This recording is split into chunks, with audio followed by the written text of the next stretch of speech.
Havacılık duayeni olan öğretmenim Selahattin Onan uçağımızda bizlerle. İnsanın öğretmenin kendi babası olması ayrı bir güzellikmiş. 20 yıl kaptan, 10 yıl pilot eğitmeni olarak benim gibi binlerce gence rehber oldu.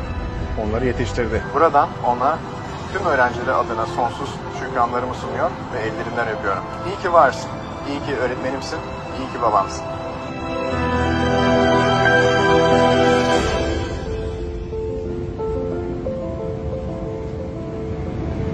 Hocam, Türk Hava Yolları'nın tüm kaptanları adına Öğretmenler Gününüz kutlu olsun. Tüm emekleriniz için çok teşekkürler hocam. Sizi çok seviyoruz.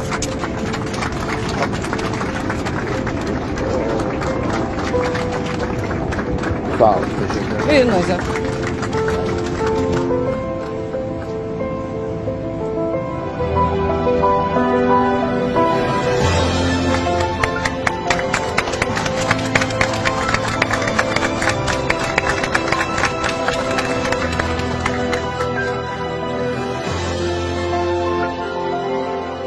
Bu vesileyle